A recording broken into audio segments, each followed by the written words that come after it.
Okay, here we go. Got to break down the machine. Just want to get your nice sub base look first. Condition. Wires are location. So it's got to come off down here first. Well, one of the things got to come off. Take note that it's got a tension on it. It's your throttle for your adding your fluids. This crimp point should be in there. So when you undo this, you can simply crimp it back. Let's move over to here now. Let me take out the camera.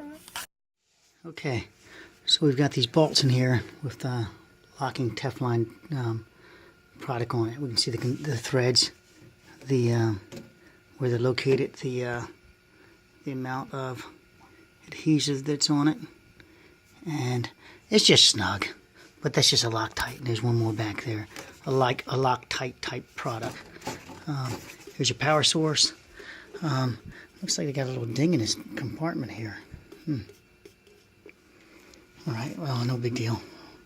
It's just an electrical conduit back there. What do we have here? So we're going to pull this off. We're going to get to the top of it. This is just a band to pull out the electronics, which hopefully it's just a quick connect, which I think it is. But I'll keep you on top of any parts that look kind of suspicious, if you will. And, well, you know, that I think you guys need to keep track of. So to get to this motor first, I'm going to pull off this housing, which is going to include these screws here, these Allen set screws. Looks like 4 of them, 2 on each side. We'll pull this out of the way just to have it out of the way, and we'll get to it. There's no way I can just get this off. It would be nice if I can just pull this whole thing off. It's not welded, but I don't see the access point to it. I feel a bolt under here, though. There's a bolt in here. There's a bolt there. Okay, looks like there's 2 bolts in here. I might be able to pull this whole top off in one shot. We'll find out. Okay, so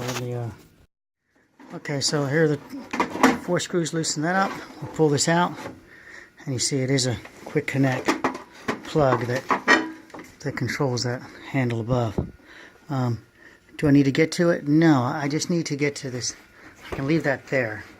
I just need to get to these 4 screws here to be able to clear this motor up. There's no reason to unplug that, unless, of course, this is a quick connection up here, which it appears to be, but we'll see. No, it's not a quick connect. This is actually, this is connecting into there. It is a quick connect, and this is loose. This is loose. So there should be a cup of plastic bushing inside there, which is behind this casing. Same thing as here. This is loose. So it appears quality control was lacking on this machine. We'll get to it. It was really lacking on this machine, or the workers are just sabotaging the company. So this whip was cut. The sheet is cut kind of short. You know, it was designed. It's supposed to be protecting the cable. He sure enough could have put it down further, but it's out of the way. The housing still protects it, so it won't be critical of that too much. Besides what I just did.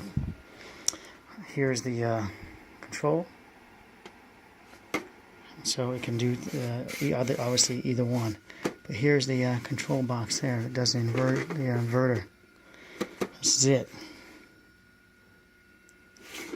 This is it right here. Not much, but I mean, it's pretty light.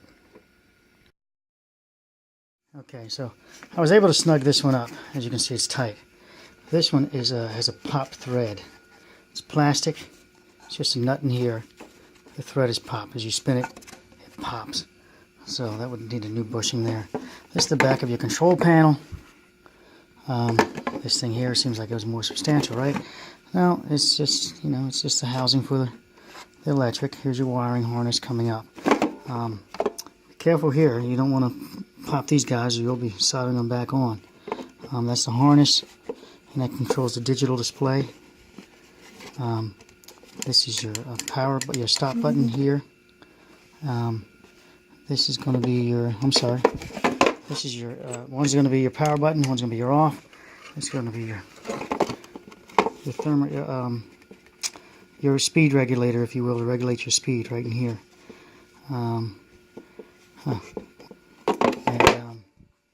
As you dial it, you'll increase more electric going to it. Let's move on.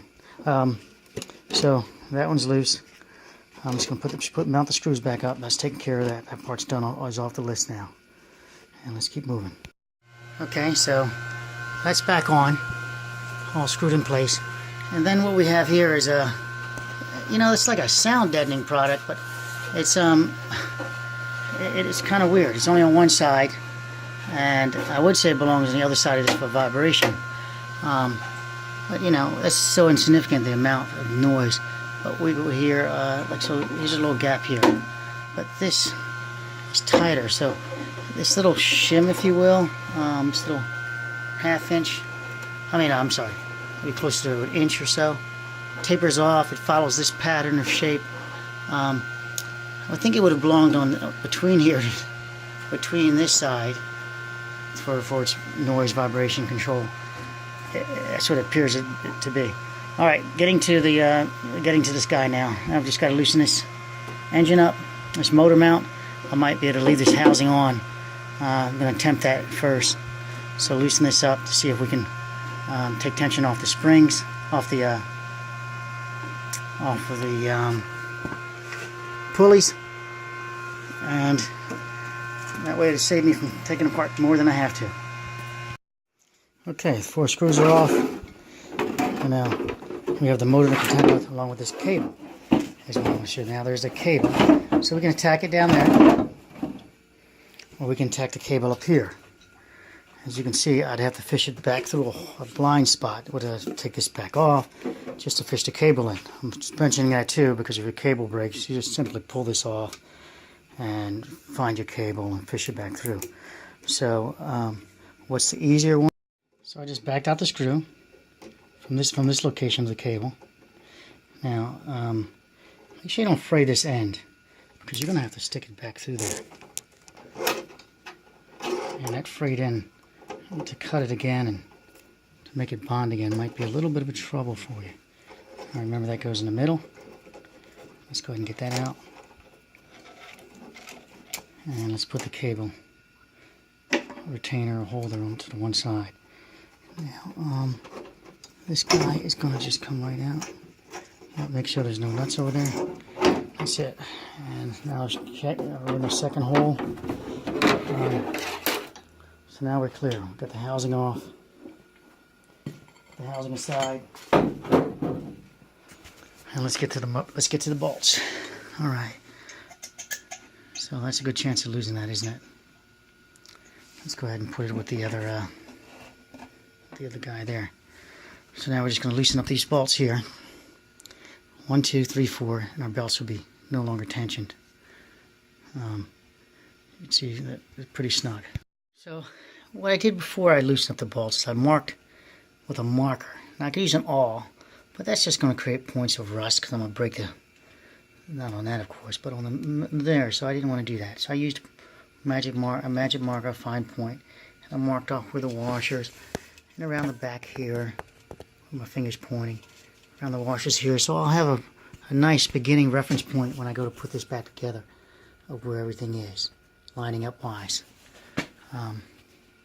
Okay, let's go ahead and I want to show you if this thing moves left or right when I get you in there too.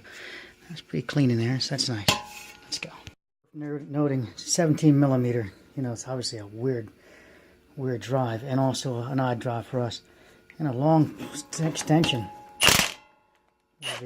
will be quite helpful to get to the back ones, unless you pull this off. You can get to if you had a flexible flexible.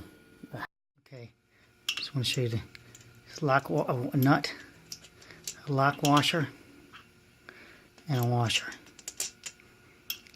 And luck would have it, there's my mark, and there they all are. I'm going to go ahead and pull this motor off. It's going to be a lot easier to move this machine around. Okay, So under the back, in the back of the machine, there's an Allen key that will be needed. Allen wrench. This will loosen up this bench. I'm calling it a bench. This top that holds the motor, so you can pull it out. So you're gonna have to back it out. See if you can watch it on this side. You've got to back it out. That's going to be your tensioner. After you get this so snug, you can tension up on that belt, on those belts. Now, there we go. So, there's an Allen key that's going to be needed. I'm kind of partial to that one. On that. Okay. It's written on here somewhere. I just don't think I could see it after all these years of not looking for it. 5/16. Alright, so then you'll need a 5/16 to take the back of that off. It comes with a washer. And we'll just put it with the rest of the table. The table products, what I call the table. Okay. And that is ×2. Not one, but two of them. And it doesn't take much. It doesn't take much at all to dial it out. Even though it looks like it might be a lot of thread, it's pretty nice. It's pretty negotiable. So then there we are with ×2 on this. You can see the motor's free now. So let me go ahead and move that out of the way. Put it. See if I can get it. Well, I won't be able to get it through the machine. Won't be able to get it through the machine through here. So I'm going to have to go. I guess I will be taking off this harness after all. Perhaps I'll give it some more thought. Maybe not, because I remember it's soldered up there at one point, so I can't do that. If anything, it will be coming from this point. And I did look at this. I didn't open it up, but it's this plate is a clip-on plate. So I'm going to take a look in here and see how much trouble this is. I'm going to have to memorize location of each wire if I do go down that path. Just to be able to pull this harness. Well, I only need to memorize the location of these four guys. That will free the motor up. So got green and yellow on to the right, and no other matching colors. So they'll be pretty easy to match up. But let's see what goes here. Maybe it's a quick connect of some type. Okay, so you just grab hold of it like a man and pull it apart, pull it off.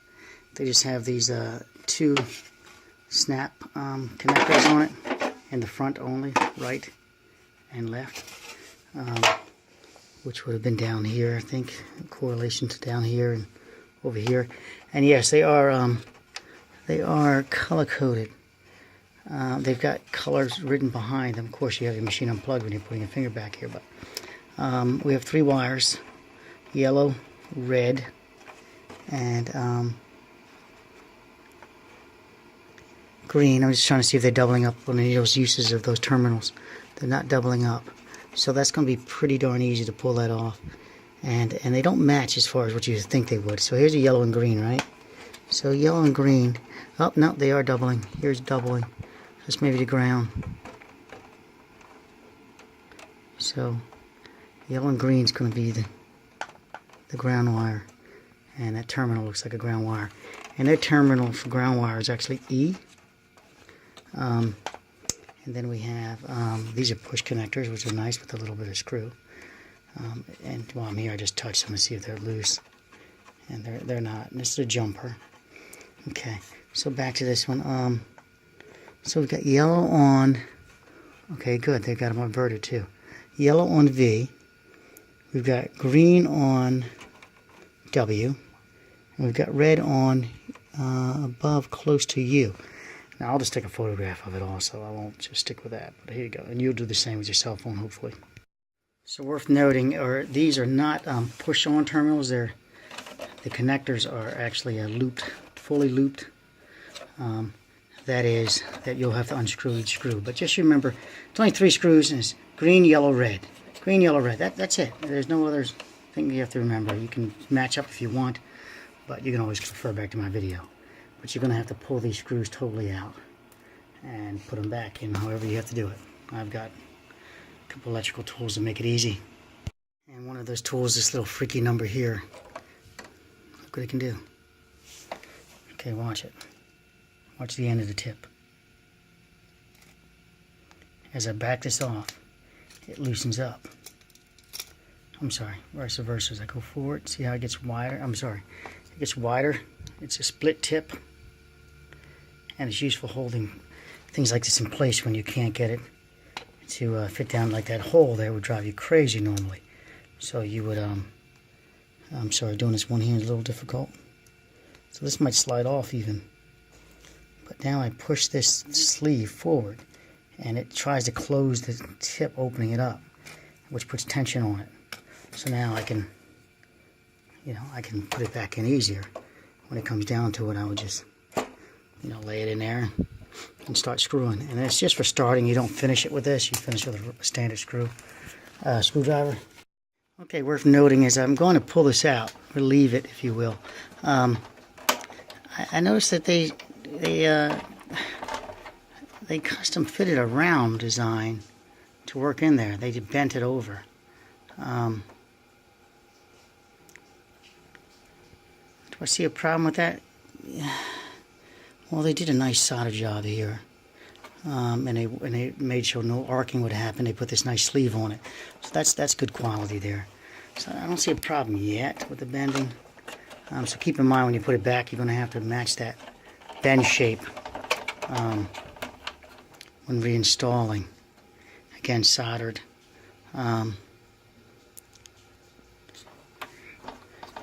And finally the red one, and it's crimped and bent back around, as you can see. And you inspect it while you can. I'm not doing it just for the video, but while you can, you're looking for any burns, or burns would indicate arcing, like it was loose, and so it's going to jump back and forth to make this connection. And here's the ground wire too, also, and that would indicate, it's possible short on your ass too. We'll make sure that's good. All right, so that's it. So now the motor can, the motor's freed up. So this motor should be able to come out now, well, minus the pulley it's on in the back of the motor, but I'll show you that in a minute. Okay, so here's the motor. It's significantly heavy, I don't know what it weighs. You can look up what a hen weighs. Anyway, so now this is out. I turned it on its side real quickly. I'm looking for any loose bolts, how the pulley's doing. Does it spin freely? It does. Do I see any leaks around here? No. So that's pretty good. I guess that's their version of an inspection sticker, that little stamp. This is tight to the plate. That's about it. It seems like a similar bolt to what's on the bottom. And here we go. So now we're down to the carcass of the machine, if you will. Carcass, right? So these are snug. This is what I was saying. If you can get into here from the bottom and undo this bolt, you'd be able to free this whole head assembly off, and you would, you'd further along. But just follow the steps just as well. This could help putting it back anyway. So we've got the two bolts here. You're wondering what they are. They hold the inside of the bottom of the front part of the adjusting legs assembly. This guy comes down. It ratchets itself from this into here, which elevates the motor to start for leveling. Our belts. All right. So are they directional? Look at them. You're just like, it's just a belt. How can it be directional? Well, you know what? It's directional now, as far as I'm concerned, because it ran for a moment. So yes, I would say this letter's up, and you can see it to the outside left, and this one's probably opposite. Yeah. So now they're directional. So I'll put them in order, and that's how they'll be stacked back. The belts are in good condition. Now I'll spin this head, and it feels good. I don't feel any. There's no oil in there, but I don't feel any, sorry, I won't spin it much. I don't feel anything but I'm feeling for the first time anything, alright, so I guess that's how they're pounding. When they were putting it on, they pound at it with something, and it slid, and it dug in. It dug in right there. And again, there. Well, we'll see. So this should not have oil in it, and let's take a look at her. They said I can get it apart this way. I think this must be the kingpin, if you will, that's holding this whole thing together. Let's see. Okay, that was a 13. Brilliant. All right, it's a 13 millimeter to take that off. And it stacks like this: the big washer, flat, smaller washer, and then a lock washer. And we're going to take note of that. I like to put it near the front because I know that's where it's going to be, except I'm going to kick it around. So I'll put it to the front of my area over here. And no need to take a photograph. Now it uses a key, a sacrificial keyway. This would shear. In theory, it shears before anything else. And I think there's 2 more keys on the bottom heads, so they also would shear. But this would be another point of shearing. Oh, that's pretty damn significant. I don't think it's a shear pin at this point. I think that's a key to when the belt's turning, it locks it into here instead of using a set screw. This is their version of a set screw, so it will stay torqued because it's too significant. Now the shear pins might be on the lower head of this. This is pretty light now, so I should be able to turn it over without doing any significant damage. Here we go. It is pretty light. Obviously I'm worried about the control panel. And so the shear pins are down on this guy, I believe. So let me turn that head, and we see this turn. It's pretty straight. Now these would be pretty significant too. I mean, it's going to take a significant amount of shearing to shear those things. So I wouldn't even consider it a shear pin. Again, I'd go back to just saying that they're not shear pins, and they're a replacement of set screws. Now my leak is somewhere here and over here, as we recall. I cleaned it up pretty well, so this has to come off. So I'll finish taking these screws off. And these 2 guys, this one and this one, is connected to this guy. So now that it's free, it should be able to go through or pull down. That's how I visualize it. So I took out removing these 2 screws here so I can get access to the plate. Yeah, good. I can rotate that over. So I can get access to the wheel. Now the screws there appear to be number 7 screws, or there's a little chart here, M4. And so if you lose them, they appear to be the same M4s, and I'm telling you that it goes around to hold the band, a little white band that's around there. And the lengths are in inches for us.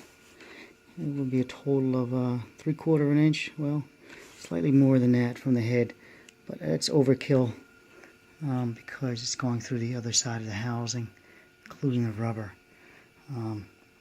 So if you got to replace it, that's your screw you need. There's no way in hell that you're going to get that off by prying up on opposite sides without using a pulley like this. It's just a universal pulley. You just snug it on there slightly, and then going the wrong direction, and then it'll slide it up. As you can see, it's sliding it up. Now I got lucky. My bottom, it just fits perfectly through that hole. Alright, got a little spinning, right? So let's see if I can use my thigh without cutting myself in half.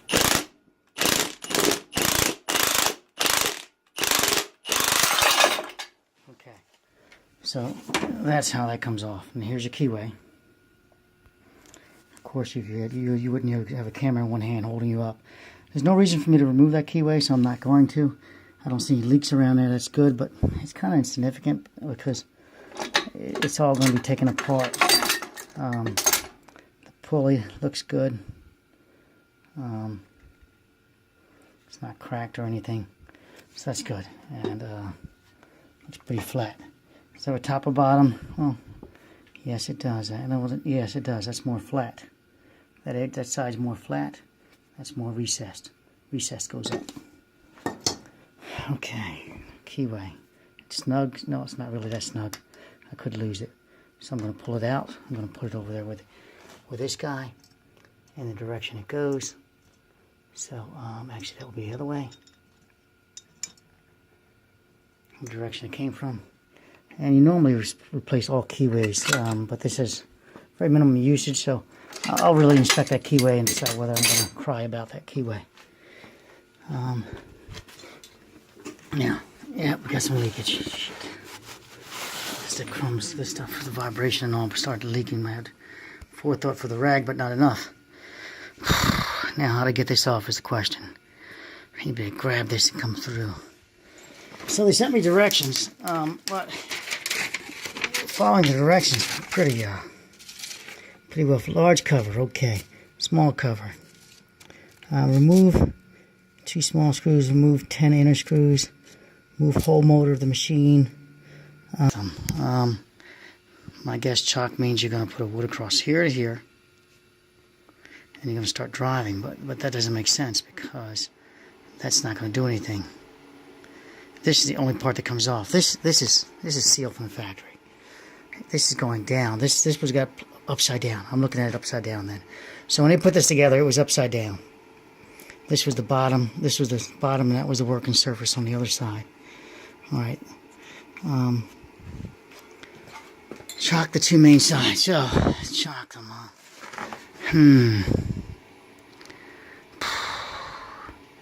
They bang this cover on. I've gotten no closer using their directions.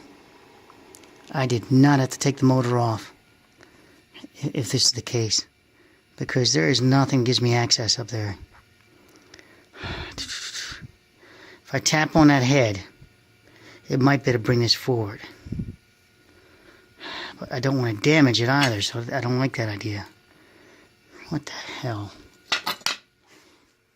Let me work this out. Incidentally, those are threaded screws inside there. Threaded. Okay.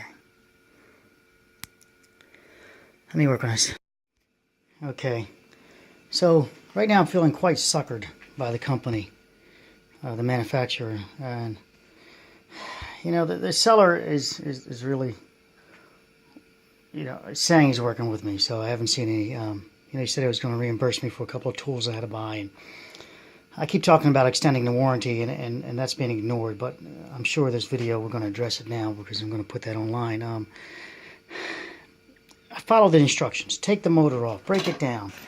And let me just go through it, and you'll see the sucker play in a minute. All right, so number 1, move the hex screws right, remove the 10 millimeter right, remove the whole motor of the machine, number 3. And then number 4 says block the 2 main shafts from top to bottom to take off the large cover. Block the 2 main shafts. Okay, block them? Yeah. What exactly does block mean? Anyway, I followed the directions. I've gotten down to the block thing, and you know, I thought once the motor's off, you'd see something different up there, and you would say, okay, clearly block is defined by this now. But there is no. It's one solid piece, and I'm laughing, but not inappropriately because I've been suckered. Now, you can try to stick something in there, but there's a shaft, there's a gear, so you can't to drive down, to try to drive that plate down. Then you've got this hole too to try to drive it down. That's what I'm going to attempt. I'll attempt that. I already attempted it over here. I couldn't get it to move not one fragment of an inch over here. So I don't see that happening. What I see happening is that I've got to make a custom plate that will be bolted down, and I think what's going to happen is just this is going to come out at that point. So I'll still be screwed for a minute. But once this is out, I'll have this whole area now to be able to put something on it, use this outside edge, and then start pulling this backwards with some shims possibly. It's quite a process. Now I've got to make this custom plate. It goes around the shaft. That will then work with that tool that I showed you earlier. The puller. The puller will then pull this off. And so if this is bad, this custom piece will be what you use to replace this that I'm going to make. Is what you'll be using to replace this, hopefully, if this ever goes bad, your shaft. Do I know how to make the custom shaft piece yet? Not yet. It's similar. It's going to look similar to this, though. And it's going to have holes in it. And it's going to be bolted down somehow. And it's going to, like, you know, be that tall, and boy, I've got to weld it together, I think, and get it welded together with this huge hole in the middle. It's also strong enough steel that won't just flex apart as it tries to break the seal around here. Right. Just trying to think if I can make it one tool do two things and then all of a sudden work from inside and pull out. But if any luck, if this starts pulling, maybe it'll pull the whole piece out. Doubt it. Like I said, I'm feeling quite suckered right now.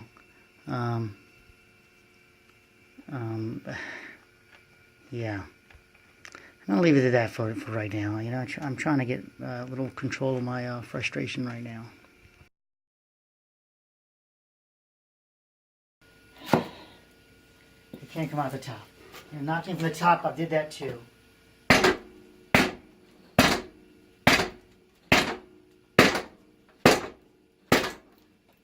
All you get out of that is a nice impression.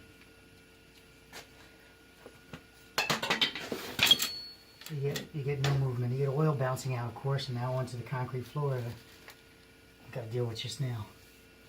All right. So here's the image I've received for instructions on how to proceed. And as you can see, the knock part, when I printed it, it kept looking like block or whatever else I said. Anyway, so knock, it was just as bad. Knock the two main shafts, which I interpreted to be the same thing as knock when it said block. When I thought it said block, because of my printer. If you read these directions, you know, we're down to number 4 here, and you know, it just doesn't work that way. So doing this video, I did come up with another idea. I'm going to attempt it, see if this works. See you guys later.